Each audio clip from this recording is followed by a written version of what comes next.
Hi students, आपका हार्दिक स्वागत है आपके अपने YouTube channel WiFi maths by Dharmveer sir पर। जैसा कि आपको पता है कि लास्ट वीडियो के अंदर हम एक्सरसाइज 5.3 शुरू कर चुके थे लास्ट वीडियो के अंदर, ठीक है। और आज हम इस एक्सरसाइज को कंप्लीट कर लेंगे, साथ ही आपका चैप्टर भी कंप्लीट हो जाएगा, ठीक है। मैं आपकी नॉलेज के लिए बता देता हूँ, इसमें एक ऑप्शनल एक्सरसाइज और भी बची हुई है 5.4, ठीक है। तो HBSE यानी कि हरियाणा बोर्ड के लिए तो वो बिल्कुल जरूरी नहीं है, उसमें से क्वेश्चन नहीं आएगा हरियाणा बोर्ड में, ये मेरी गारंटी है। बाकी बात बचती है CBSE की। CBSE में से उसमें से क्वेश्चन बनते हैं, लेकिन हम पहले अपने सिलेबस को कवर करेंगे, उसके बाद सभी चैप्टरों की ऑप्शनल एक्सरसाइज देखेंगे, ठीक है। तो सबसे पहले तो हम सिलेबस कंप्लीट करेंगे अपना। तो देखिए क्वेश्चन नंबर 13 ले रहे हैं हम आज। पिछली वीडियो के अंदर क्वेश्चन नंबर 12 तक हम कंप्लीट कर चुके थे। तो क्वेश्चन नंबर 13 क्या बोल रहा है हमारा, find the sum of the first 15 multiples of 8, ठीक है। क्वेश्चन को सोल्व कराने से पहले मैं आपको बता देता हूँ, अगर इससे पहले की वीडियो आपने नहीं देखी है तो आप YouTube पर जाए और चैनल सर्च करें अपना WiFi maths by Dharmveer sir, और चैनल की प्लेलिस्ट में जैसे ही जाएंगे तो अपनी क्लास सभी क्लासों की प्लेलिस्ट ओपन हो जाएगी। आप अपनी क्लास यानी कि क्लास 10 की प्लेलिस्ट को ओपन कर लें, उसमें अब तक की सभी वीडियो आपको मिलेगी, ठीक है भाई। तो find the sum of the first 15 multiples of 8 क्या है, find the sum of the first 15 multiples of 8। आपको सम निकालना है, किसका सम निकालना है, 15 मल्टीपल्स का। किसके 15 मल्टीपल्स का, 8 के 15 मल्टीपल्स का। मतलब 8 के 15 मल्टीपल्स का मतलब क्या है कि जो 8 की टेबल में आए, ठीक है। तो AP क्या हो जाएगी हमारी, 8 की टेबल लिख दीजिए आप। तो क्या होगा, फर्स्ट 8, फिर क्या हो जाएगा भाई 16, 24,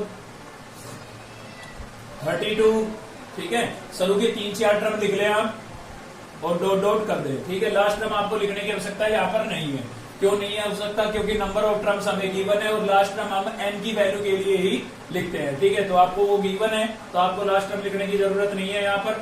अभी यहाँ पर हम डिफाइन करेंगे, फर्स्ट टर्म क्या हो जाएगी हमारी। देखिए स्टेटमेंट के अकॉर्डिंग हमने AP लिख दिया है, उसने बोला था 8 के 15 मल्टीपल्स का सम निकालना है, तो 8 के कुछ मल्टीपल हमने लिख दिए, AP बन गई, ठीक है। तो फर्स्ट टर्म आपकी क्या हो गई है यहाँ पर 8। कॉमन डिफरेंस क्या हो जाएगा भाई, कॉमन डिफरेंस। तो कॉमन डिफरेंस हो जाएगा आपका यहाँ पर, किससे डिनोट करेंगे हम, D से डिनोट करेंगे, और क्या हो जाएगा second term minus first term, यानी कि 16 माइनस 8। तो 16 माइनस 8 कितना हो जाएगा हमारा, 8 ही हो जाएगा, ठीक है। ये आपका कॉमन डिफरेंस आ गया। उसके बाद आपके पास है नंबर ऑफ टर्म्स, ठीक है। क्या लिखना होगा, नंबर ऑफ टर्म्स किससे डिनोट करते हैं, N से। कितनी है भाई हमारे पास 15। चलिए अब हम निकाल देते हैं सम, ठीक है। तो sum of AP, sum of AP के लिए हमारा फॉर्मूला था n/2 2a plus n-1 into D, ठीक है। इसके अलावा एक फॉर्मूला और लिखवाया था मैंने छोटा, लेकिन उसको आपको तब अप्लाई करना है जब आपको लास्ट टर्म गिवन हो, ठीक है। तो यही अप्लाई करेंगे। यहाँ पर हमें कॉमन डिफरेंस दिया हुआ है ना, तो ये वाला अप्लाई करना है, और लास्ट टर्म गिवन हो तो जो मैंने पहली वीडियो में लिखवाया था, ठीक है, 2 फॉर्मूले लिखवाए थे, एक तो ये लिखवाए थे, इसके अलावा एक और लिखवाया था, तो वो वाला अप्लाई करेंगे आप, लास्ट टर्म गिवन होगी। तो n की वैल्यू हमारे पास कितनी है 15, 15/2 हो जाएगा, और यहाँ पर 2a आपके पास कितना है भाई 8 प्लस n कितना है हमारा 15 माइनस 1, और D कितना है आपके पास भाई, D आपका हो गया है 8, ठीक है। इसको हम सिंप्लीफाई कर देते हैं, तो हो जाएगा ये 15/2, 2 8 जा कितना हो जाएगा 16, प्लस 15 में से 1 को माइनस करेंगे कितना होगा 14, और इंटू में आपके पास कितना आ जाएगा 8 आ जाएगा भाई, ठीक है। तो यहाँ से हो गया 15/2, ये हो गया आपका 16 प्लस 18, 14 को 8 से मल्टीप्लाई करेंगे कितना हो जाएगा 32, 3 8 1 जा 8, और 3 कितना हो गया 11, तो ये हो जाएगा भाई। चलिए यहाँ से हो गया हमारे पास 15/2, और इनका आप सम करा ले, 6 और 2 कितना हो जाएगा 8, और 1 कितना हो गया 2, और प्लस में साथ में कितना है 1 है, ठीक है। इनको ऐड कर लिया हमने, 128 हो गया। ये इससे आपका कैंसिल हो जाएगा, 2 6 जा 12 और 2 4 जा 8। तो आपके पास आ गया यहाँ पर एक तो 15 आया है, और साथ में इंटू में कितना आया है 64, ठीक है भाई। इन दोनों का आप क्या कर लेंगे मल्टीप्लाई, तो 64 को हम 15 से कर देते हैं मल्टीप्लाई, 5 4 जा 20, 0 2 कैरी, 5 6 जा 30, और 2 कितना हो जाएगा 32, और 1 से मल्टीप्लाई करेंगे तो 4 और 6, ठीक है। तो 0 6 और कितना हो गया है 9, तो आपके पास हो गया 960, जो कि आपका क्या होगा भाई आंसर होगा, ठीक है। तो चलिए देखते हैं नेक्स्ट क्वेश्चन। इजी क्वेश्चन था, और इस टाइप के क्वेश्चन एग्जाम में पूछ लिए जाते हैं, ठीक है ना, तो ध्यान से देख ले आप। चलिए देखते हैं नेक्स्ट क्वेश्चन। तो देखिए नेक्स्ट क्वेश्चन है हमारा भाई क्वेश्चन नंबर 14। क्या बोल रहा है, find the sum of the odd numbers between 0 and 50। आपको क्या करना है, सम निकालना है। सभी ओड नंबर्स होने चाहिए और किसके बीच होने चाहिए, 0 और 50 के बीच के सभी ओड्स नंबर का सम निकालना है। तो ध्यान रखिए, एपी पढ़ रहे हैं हम, एपी का यूज करके निकालेंगे, कभी आप डायरेक्ट निकाल दो, ठीक है। डायरेक्ट अगर निकाल दिया तो नंबर भी 0 ही मिलेगा फिर बेटा, ठीक है। चलिए देखते हैं तो सॉल्यूशन क्या होगा हमारा। एपी बनाते हैं पहले हम, किसकी बात कर रहा है, ओड नंबर की बात कर रहा है। कहां से शुरू करना है, 0 से, और कहां खत्म करना है, 50 पर। तो 0 आपका ओड नंबर नहीं है, ठीक है। तो क्या होगा, नेक्स्ट नंबर क्या होगा, 1। तो 1 आपका ओड नंबर है। 2 कैसा है, इवन। फिर उसके बाद 3 ओड होगा, फिर क्या होगा, 4 इवन, 5 ओड होगा, ठीक है, 6 इवन होगा, 7 ओड होगा। तो शुरू के 3 या 4 ओड नंबर आप लिख लें, फिर लास्ट का ओड नंबर लिखेंगे। तो लास्ट में, सबसे लास्ट में कितना है, 50, लेकिन 50 तो इवन है, तो 50 से पहले कितना है, 49 आपका ओड है। अब आप सोच रहे होंगे कि इस क्वेश्चन में लास्ट टर्म हमने क्यों लिखी, क्योंकि यहाँ पर नंबर ऑफ टर्म्स हमें गिवन नहीं है, और जब नंबर ऑफ टर्म्स गिवन ना हो तो आपको लास्ट टर्म लिखनी पड़ेगी ताकि आप एन की वैल्यू निकाल सकें, ठीक है। चलिए आप डिफाइन कर देते हैं। यहाँ पर फर्स्ट टर्म तो क्या हो जाएगी हमारी भाई, फर्स्ट टर्म ए, ठीक है, कितनी हो जाएगी, 1। उसके बाद कॉमन डिफरेंस कितना हो जाएगा हमारा, कॉमन डिफरेंस कितना हो जाएगा भाई, किससे डिनोट करेंगे, डी से डिनोट करेंगे, ठीक है। और कितना हो जाएगा, second term minus first term. तो second term minus first term करेंगे, कितना आ जाएगा, 2। और लास्ट टर्म क्या हो जाएगी यहाँ पर, लास्ट टर्म, ठीक है, लास्ट टर्म किससे डिनोट करेंगे भाई, ए एन से। और ए एन आपका कितना हो गया, 49। अब देखिए लास्ट टर्म आपको गिवन है, तो लास्ट टर्म के लिए फॉर्मूला क्या हो जाएगा, A N equals to A plus N minus 1 into D, ठीक है। आपको मैंने बताया था कि एन की वैल्यू आपको जब भी ए एन यानी कि लास्ट टर्म गिवन होगी तो एन की वैल्यू आपको इसी से निकालनी है, ठीक है।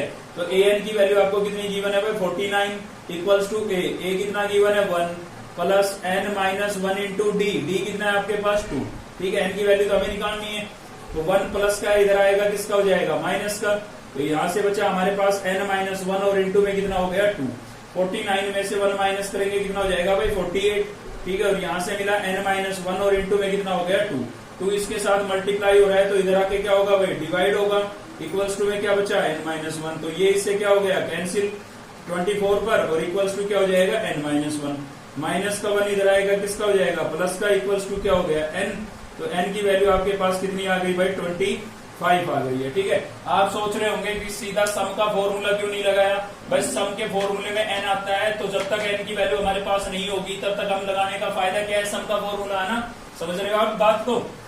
तो इसलिए पहले n निकालना कंपलसरी था, अब लगाएंगे सम का फॉर्मूला, हमें निकालना था सम। तो एस एन इक्वल्स टू क्या हो जाएगा, n/2 2a plus n minus 1 into D. तो इसमें आप सभी की वैल्यू रख देंगे। n कितना है आपका भाई, n है आपका 25, तो यहाँ पर हो जाएगा 25 अपोन में क्या हो जाएगा, 2a कितना था आपके पास, a था आपके पास 1, तो यहाँ पर हो जाएगा 1 प्लस n कितना था भाई, 25 माइनस 1 और इंटू में डी कितना आया था, 2 आया था, ठीक है ना। तो सभी की वैल्यू हमने रिप्लेस यहाँ पर कर दी है। चलिए सिंप्लीफाई करते हैं, तो 25 अपॉन में 2 को 1 से मल्टीप्लाई करेंगे, कितना हो जाएगा, 2 प्लस यहाँ से 25 माइनस 1 24, और इंटू में क्या बचा आपके पास, 2। चलिए मल्टीप्लाई कर देते हैं इनको, 25 अपॉन में 2 क्या हो जाएगा, यहाँ से 2 प्लस 24 को 2 से मल्टीप्लाई करेंगे, 48, ठीक है भाई। तो यहाँ से आ गया हमारा 25 अपॉन में 2 इंटू 48 प्लस 2 कितना हो जाएगा, 50। 2 से कैंसिल हो रहा है 25 पर, तो 25 इंटू 25 कितना आ जाएगा, 625, और ये आपका क्या होगा, आंसर होगा, ठीक है। तो 0 से 50 तक की सभी ओड नंबर्स का सम कितना होगा, 625 होगा, ठीक है। तो नेक्स्ट क्वेश्चन होगा भाई आपका, मैं आपको बता देता हूँ, स्टेटमेंट, ये बेस्ड क्वेश्चन है। स्टेटमेंट थोड़ी बड़ी मिलेगी लेकिन क्वेश्चन बहुत इजी होते हैं, ठीक है। थोड़ा आप स्टेटमेंट को ध्यान से समझ ले, बस और कुछ नहीं होता। तो क्या बोल रहा है, क्वेश्चन नंबर 16 है, a sum of ₹700 is to be use to give 7 cash prize. क्या कह रहा है भाई, 700 रुपीज है, तो उनको हमने कितने प्राइस के अंदर डिवाइड कर दिया है, 7 प्राइस के अंदर डिवाइड कर दिया है, for student of A school for their overall academic performance. तो जो स्टूडेंट की परफॉर्मेंस है उनके अकॉर्डिंग उनको प्राइज दिए जाएंगे, और कितने प्राइज है, 7 प्राइज है, ठीक है भाई। टोटल उनकी कीमत कितनी है, 700, मतलब 7 प्राइज है, सभी की जो टोटल कीमत है वो 700 रुपए है, ठीक है ना। If each price is 50 rupees less than its preceding price. बोल रहा है कि प्रत्येक जो प्राइज होगा वो अपने पहले वाले प्राइज से 50 रुपीज क्या होगा, लेस होगा, ठीक है। पहले वाले से क्या होगा, 50 रुपीज लेस, ठीक है। तो find the value of each price. देखिए ये तो कॉमन सेंस की बात है, आपको भी पता है कि फर्स्ट प्राइस ज्यादा कीमत का होगा, सेकंड थोड़ा कम होगा, थर्ड और कम होगा, ठीक है ना। तो वो 50 रुपीज कम होता हुआ जा रहा है, ठीक है भाई। चलिए तो देखते हैं क्वेश्चन। तो सबसे पहले तो हमें गिवन क्या क्या चीजें हैं वो लिख लेते हैं। तो देखिए फर्स्ट प्राइस आपको यहाँ पर गिवन नहीं है, फर्स्ट प्राइस आपको गिवन नहीं है, यानी कि फर्स्ट टर्म नहीं दी हुई है, ठीक है। लेकिन आप फर्स्ट टर्म नहीं लिखेंगे भाई, यहाँ पर रुपी प्राइस की बात हो रही है, पैसों की बात हो रही है, ठीक है। तो आप होगी तो आपकी फर्स्ट टर्म ही, लेकिन फर्स्ट टर्म नहीं लिखेंगे। क्या लिखेंगे? तो लेट फर्स्ट प्राइस, क्योंकि प्राइस की बात हो रही है, समझे, और वो भी कॉस्ट की। तो let cost of first price, cost of first, let cost of first price, let cost of first price, ठीक है भाई। और क्या लेट कर लिया हमने? ए। उसके बाद कॉमन डिफरेंस, ठीक है, कॉमन डिफरेंस, कॉमन डिफरेंस कितने का अंतर है। तो आपको पता है कि जो फर्स्ट प्राइस है उससे सेकंड प्राइस कितना कम होगा? 50 रुपीज कम होगा। देखिए मान लीजिए फर्स्ट प्राइस 600 तो ज्यादा हो जाएगा, ठीक है। फर्स्ट प्राइस मान लीजिए 200 का है, तो सेकंड प्राइस कितने का होगा? 150 का होगा भाई, ठीक है। ये बात बोलना चाह रहा है, एक एग्जांपल दे रहा हूं मैं आपको कि फर्स्ट प्राइस अगर 200 का है तो सेकंड क्या होगा? 150 का होगा, मतलब इससे क्या होगा? 50 लेस। अब आप इनके अंदर डी निकालेंगे तो कैसे निकालेंगे? सेकंड टर्म में से फर्स्ट को ही तो माइनस करेंगे। तो 150 में से आप 200 को माइनस करेंगे तो माइनस का कितना आएगा? 50 आएगा। और वैसे भी आप यहां से भी समझ सकते थे कि लेस देन मतलब टर्म्स घटती हुई जा रही है।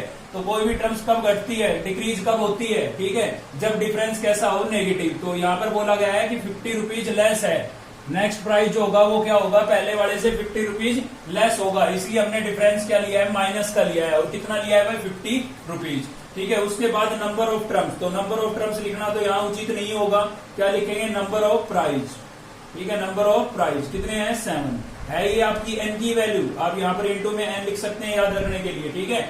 लेकिन यहाँ पर नंबर ऑफ टर्म्स की नहीं लिखेंगे क्योंकि प्राइस की बात हो रही है, ठीक है भाई। उसके अलावा क्या गिवन है आपको? सम गिवन है, सम ऑफ कॉस्ट ऑफ प्राइस, ठीक है। प्राइस जो टोटल प्राइस है उनकी टोटल कॉस्ट कितनी है, ठीक है भाई। टोटल कॉस्ट भी लिख सकते हैं आप, कितना हो जाएगा? 700 रुपीज। तो ये आपको क्या गिवन है? ये सम गिवन है। सम गिवन है मतलब SN गिवन है, बल्कि S7 भी बोल सकते हैं आप, ठीक है ना। क्या बोल सकते हैं इसको? S7 भी बोल सकते हैं, क्योंकि नंबर ऑफ टर्म 7 है तो S7 भी बोल सकते हैं या SN भी लिख सकते हैं आप। N की वैल्यू बाद में रिप्लेस कर लेंगे। तो हमें करना क्या है? हमें करना है, हमें सातों की सातों 7 टर्म्स निकालनी है, क्योंकि इसने बोला है find the value of each price. सभी प्राइस की क्या निकालनी है? वैल्यू निकालनी है, ठीक है। यानी कि 7 टर्म्स निकालनी है आपको। तो देखिए उसके लिए हमें क्या करना पड़ेगा? हमारे पास ए नहीं है, ठीक है ना। ए नहीं है, पहले हमें क्या निकालना पड़ेगा? ए। अब ए किससे आएगा? तो हमें गिवन क्या है? हमें यहाँ पर गिवन है सम, ठीक है। तो इसका मतलब ये हुआ कि हमें सम का फॉर्मूला लगाना पड़ेगा।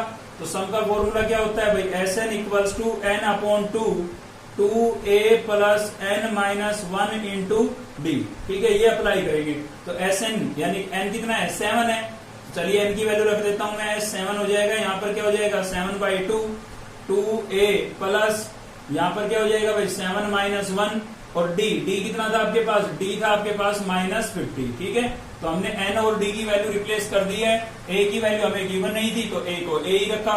अब देखिए S7 की वैल्यू तो आपको गिवन है, कितनी है? 700, ठीक है। तो मैंने इसकी जगह क्या लिख दिया? 700। 7/2 इधर आएगा, क्या हो जाएगा? इसका रेसिप्रोकल हो जाएगा। तो इक्वल्स टू में क्या बचा आपके पास? 2A 7-1 कितना बचेगा? 6 और माइनस में कितना बचेगा भाई? 50, ठीक है। तो ये इससे आपका क्या हो रहा है? कैंसिल हो रहा है। कितने पर कैंसिल हो रहा है? 100 पर। तो 2 को 100 से मल्टीप्लाई करेंगे तो क्या हो जाएगा? 200, ठीक है।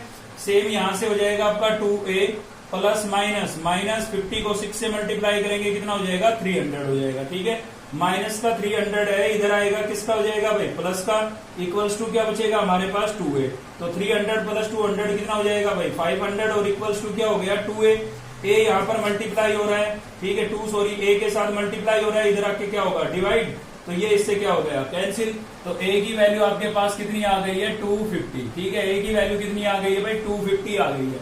देखिए A आपके पास आ गया, D आपके पास है। अब आप 7 के 7 प्राइस की वैल्यू निकाल सकते हैं, ठीक है। तो यहां पर लिखते हैं the value of first price, the value of first price,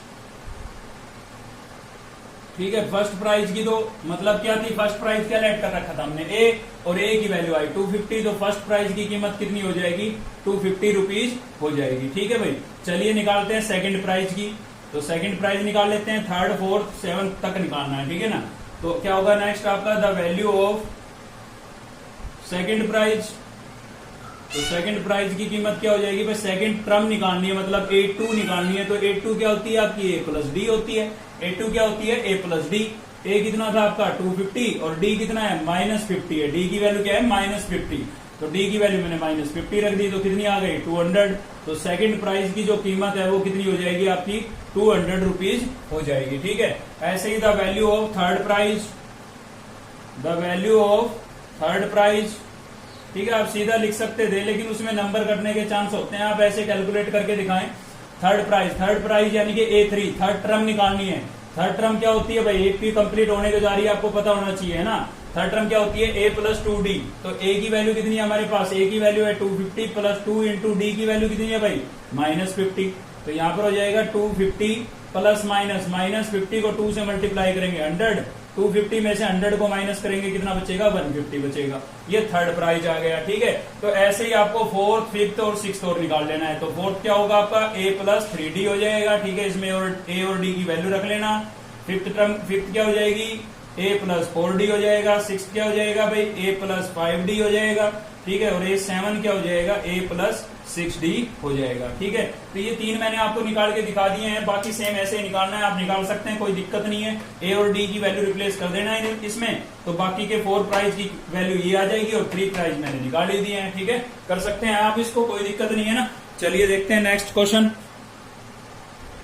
हाँ, तो भाई नेक्स्ट क्वेश्चन है आपका क्वेश्चन नंबर 18। और क्वेश्चन कराने से पहले मैं आपको बता देता हूँ, अब इससे आगे जो क्वेश्चन नंबर 18 है, 19 है, 20 है, ठीक है, ये एग्जाम के अंदर पूछे जाने के चांस बिल्कुल ना के बराबर है, लेकिन एक्सरसाइज में दिए हुए हैं, इसलिए हम थोड़ा डिस्कस कर लेते हैं। ठीक है, तो देखते हैं क्या होगा। Spherical spiral is made up of a successive semicircles, ठीक है, with center alternately at A and B, starting with center at A। देखिए क्या है, एक स्पेयर सा सर्कल सा बना हुआ है ये। ठीक है, सेमी सर्कल से बना हुआ है, एक रिंग टाइप से बना हुआ है। ठीक है ना, अक्सर आपने देखी होगी इस टाइप की चीजें, स्प्रिंग वगैरह के अंदर देखा होगा। ठीक है भाई, तो ये जो है ना, ये क्या है आपका सेंटर है इसका, और फिर ये सेमी सर्कल बना है, फिर से इसकी जो रेडियस थी वो इंक्रीज कर दी गई है, फिर एक सेमी सर्कल बन गया, फिर से रेडियस इंक्रीज की, फिर एक सेमी सर्कल बना, और फिर से रेडियस इंक्रीज की, तो फिर से एक क्या बन गया, सेमी सर्कल। ये किसी वायर वगैरह से बनाया गया है, आप तार वगैरह वायर वगैरह समझ सकते हैं, वायर से बनाया गया है। ठीक है, तो इसकी टोटल लेंथ आपको निकालनी है। कब निकालनी है, जब ऐसे जो ये सेमी सर्कल बने हैं, ये कितने बने हो, 13 बने हो। ठीक है भाई, कितने बने हो, 13। तो आपको इस वायर की टोटल लेंथ निकालनी है। तो देखिए, हम पहले इससे बनाएंगे AP। कैसे बनाएंगे भाई, पहले ये जो फर्स्ट सेमी सर्कल लगा, ठीक है, हम इसकी लेंथ निकाल लेते हैं। इसकी क्या निकाल लेते हैं, लेंथ। फिर सेकेंड सेमी सर्कल की लेंथ निकाल लेंगे हम। ठीक है, तो इन दोनों की लेंथ निकालते हैं। देखिए, तो पहले फर्स्ट की लेंथ निकालते हैं, तो क्या होगा, तो आपको रेडियस देख, हर बार जो है इनका जो रेडियस है वो इंक्रीज हो रहा है। देखिए, फर्स्ट टाइम जो रेडियस था वो 0.5 सेंटीमीटर था, इसका जो रेडियस है कितना है, 0.5 है, और यहाँ पर क्या हो गया, 1.0 हो गया है। ठीक है, फिर अगेन क्या हो गया, 1.5 सेंटीमीटर हो गया है। ठीक है, और फिर अगेन क्या होगा, 2.0 सेंटीमीटर हो गया है। मतलब हर बार 0.5 सेंटीमीटर जो रेडियस है वो इंक्रीज हो रहा है भाई। ठीक है, क्या हो रहा है, इंक्रीज। तो हम सबसे पहले ये L1 जो सेमी सर्कल आपको दिखाई दे रहा है, इसकी लेंथ निकाल रहे हैं। ठीक है, क्या निकाल रहे हैं, लेंथ। तो length of first semi circle, जिसको हमने किससे लिखा है, L1 से। ठीक है, अब देखिए ये जो चीज है ये आपका सर्कल है। ठीक है, अगर आपको ये वाली चीज निकालनी है, मतलब आपको क्या निकालनी पड़ेगी, सरकमफेरेंस निकालनी पड़ेगी। और सर्कल की जो सरकमफेरेंस होती है वो होती है आपकी 2πr, लेकिन हमारे पास क्या है, सेमी सर्कल है, तो इसका क्या करना पड़ेगा, हाफ। 2 से 2 कैंसिल हो गया, क्या बचा, πr बचा। ठीक है, तो इस सेमी सर्कल की अगर आपको ये लेंथ निकालनी है, सरकमफेरेंस निकालनी है, तो फॉर्मूला क्या बन गया आपका, πr। तो यहाँ पर L1 इक्वल्स टू हमने क्या लिख दिया है, πr लिख दिया है। क्लियर है, पाई कितना होगा भाई, 22/7 और r। तो फर्स्ट सेमी सर्कल की जो रेडियस है वो कितनी है, 0.5, डेसिमल पॉइंट हटाएंगे, ठीक है, अपॉन में कितना आ जाएगा 10, 5 1 जा 5, 5 2 जा 10 और 2 से ये 11 पर कैंसिल हो जाएगा, तो 11/7 सेंटीमीटर आ गई, ठीक है। ये वाली लेंथ कितनी होगी आपकी 11/7 सेंटीमीटर होगी। अब उसके बाद निकाल लेते हैं हम length of second semi circle. Second जो सेमी सर्कल है, ठीक है, उसकी लेंथ निकाल रहे हैं, जिसको हमने किससे लिखा है L2 से। फॉर्मूला यही रहेगा, सेमी सर्कल है तो भाई फॉर्मूला तो सेम रहेगा, लेकिन रेडियस अब की बार इसकी कितनी हो जाएगी 1.0 हो जाएगी, ठीक है। फॉर्मूला सेम है, पाई r, पाई कितना हो जाएगा 22 में r, और रेडियस आपकी कितनी अब की बार 1.0, ठीक है। तो देखिए पॉइंट के बाद क्या है 0 है, अब ये 0 आपको लिखना जरूरी नहीं है, तो डेसिमल पॉइंट भी कोई जरूरी नहीं है, तो खाली क्या लिख सकते हैं आप 1 लिख सकते हैं। भाई ध्यान देना, क्या लिखेंगे अकेला, खाली क्या लिखेंगे 1। तो 22/7 को 1 से मल्टीप्लाई करेंगे, कितना आ जाएगा 22/7 सेंटीमीटर। तो ये सेकंड सेमी सर्कल की आपके पास क्या आ गई है, लेंथ आ गई है, ठीक है।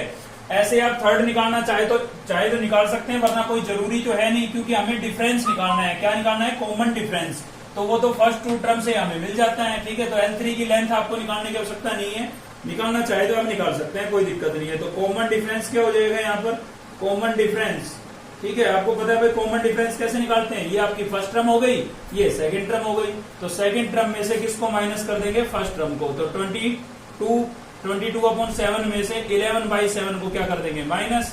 तो यहाँ पर एलसीएम कितना आएगा हमारा 7, 22 में से 11 को माइनस करेंगे, क्या बचेगा 11/7 सेंटीमीटर। आपको क्या निकालना था, सम निकालना था। अच्छा, नंबर ऑफ सेमी सर्कल कितने हैं, number of semi circle, number of semi circle यानी कि n की वैल्यू कितना बोला गया है भाई 13 बोला गया है, ठीक है। कितना बोला गया है 13। तो देखिए ये L1 मतलब फर्स्ट टर्म हो गई आपकी, ये क्या हो गया कॉमन डिफरेंस, और ये हो गई आपकी n की वैल्यू। आपको करना क्या था, इस वायर की टोटल लेंथ निकालनी थी। तो स्टूडेंट बीच में वीडियो बंद हो गई थी, ठीक है, मैं रिपीट करा देता हूँ एक बार, यहाँ तक कवर कर लिया था हमने। नंबर ऑफ सेमी सर्कल कितने हो गए थे 13, ठीक है। उसके बाद आपको निकालना है सम। सम के लिए फॉर्मूला क्या था हमारा, Sn = n/2 2a + n-1 × d, ठीक है। तो a की वैल्यू आपके पास कितनी थी भाई, फर्स्ट टर्म क्या आई थी आपकी, यानी कि फर्स्ट सर्कल सेमी सर्कल की लेंथ कितनी हो गई थी 11/7, n कितना था आपके पास 13 और माइनस में 1 था, और d आपका कितना हो गया 11/7 हो गया, ठीक है।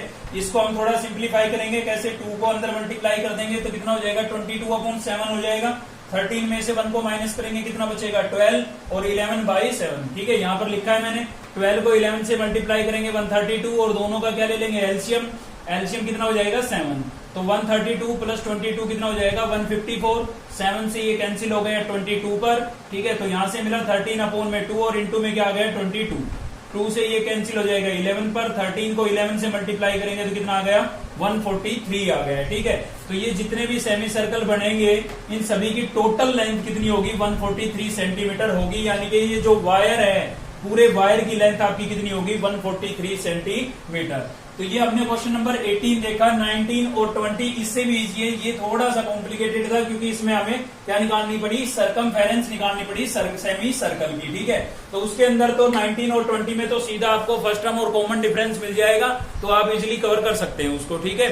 तो इसी के साथ ये एक्सरसाइज और चैप्टर हमारा कंप्लीट हो गया है, ठीक है। ऑप्शनल एक्सरसाइज बचती है, लेकिन हम पहले सिलेबस को कवर करेंगे फिर ऑप्शनल एक्सरसाइज को, ठीक है, एक ही ग्रुप के अंदर ले लेंगे, मतलब उसकी एक प्लेलिस्ट बना देंगे ऑप्शनल की, ताकि सीबीएसई वाले बच्चे देख सकें और एचपीएससी वालों को तो देखने की आवश्यकता ही नहीं है क्योंकि उसमें, ठीक है। तो इसी के साथ अगर आपको वीडियो अच्छी लगी तो लाइक करें, चैनल को सब्सक्राइब कर ले अब तक नहीं किया है तो।